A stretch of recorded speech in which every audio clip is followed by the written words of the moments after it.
Brown சிறிது பின்னோக்கி நகர்ந்தான். ஆனால் அவனது அகந்தை மட்டும் பின்னடையவில்லை. அவன் தலை சாய்த்து ஏசுகிறான். இது வெறும் மாயம், சாகசம் மாதிரி ஒரு மாயாஜாலம். எங்களிடம் எத்தனையோ மந்திரவாதிகள் இருக்கிறார்கள். அவர்களிடம் போட்டி போடுவாயா? அவன் ஒரு பெரிய உத்தரவை வெளியிட்டான். எகிப்தின் மிகச் சிறந்த மந்திரவாதிகளை அழைக்கும்படி ஏற்பாடு செய்க. போட்டி நடத்துவோம். மக்கள் முன்னிலையில் யாரின் சக்தி உண்மையானது என நிரூபிக்க. எகிப்தின் மிகச் சிறந்த மந்திரவாதிகள் அழைக்கப்படுகிறார்கள். நாடெங்கும் அறிவிப்பு. பிரவுனின் அரண்மனையில் மாயாஜால போட்டி என பெரும் மந்திரவாதிகள் ஆரவாரத்துடன் பிராவுனின் அரண்மனையில் கூடுகிறார்கள். மாநகரங்களிலிருந்து கிராமங்களிலிருந்து சிறந்த மந்திரவாதிகள் வந்து சேர்கின்றனர். ஒவ்வொருவரும் தம் வல்லமையை உலகிற்கு காண்பிக்க தயாராகிறார்கள். அவர்களில் சிலர் கூறுகிறார்கள், நாங்கள் வென்றால் பிரவுன் நம்மை பரிசளிப்பார், நம்மை உயர்ந்த நிலையில் வைத்து விடுவார். அரண்மனையின் வெளியே அமைந்திருந்தது ஒரு பெரிய அரங்கம்.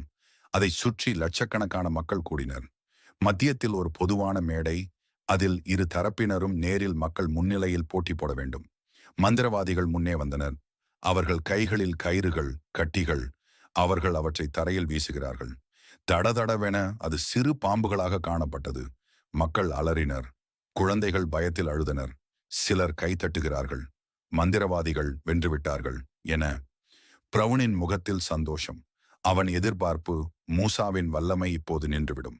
அப்போது மூசா நபி அமைதியாக தம் தடியை மீண்டும் வீசுகிறார்கள். மண் நடுங்கியது. அந்த தடி இதற்கு முன் மன்னரின் அரண்மனையில் பாம்பாக மாறியது போல இப்போது மக்கள் முன்னிலையில் அதிகபட்சம் பெரிய வெண்மை நிறத்து உயிரோட்டமிக்க பாம்பாக மாறியது. அது உயர்ந்து வளைந்து நெடுக நடந்து மந்திரவாதிகளின் பாம்புகள் ஒவ்வொன்றையும் விழுங்கத் தொடங்கியது. மாயாஜாலம் காணாமலானது. உண்மை சாட்சியாக மாறியது. மக்கள் மௌனத்தால் அமைதியானார்கள். பிரவுனின் முகத்தில் தொய்வும் கோபமும் ஒன்று சேர்ந்தது. மந்திரவாதிகள் மாயாஜால வித்தையை அறிந்தவர்கள்.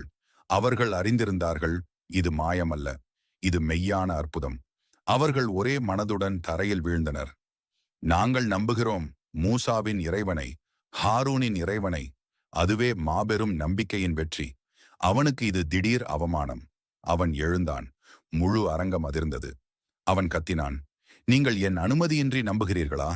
நான் உங்கள் கைகளை வெட்டுவேன், உங்கள் கால்களை வெட்டுவேன். எனது ஆட்சிக்கு எதிரான செயலை நீங்கள் செய்திருக்கிறீர்கள். ஆனால் அந்த மந்திரவாதிகள் பயப்படவில்லை. அந்த அற்புதத்தை பார்த்து அவர்கள் மென்மையாக பதிலளித்தனர். நீ எங்களிடம் எதை செய்யினாலும் பரவாயில்லை. நாங்கள் இறைவனை உணர்ந்து விட்டோம். அவரது தரிசனம் நமக்கு போதும் என பிரவுனிடம் கூறினார்கள். இதன் தொடர்ச்சியை அடுத்த தொடரில் பார்க்கலாம்.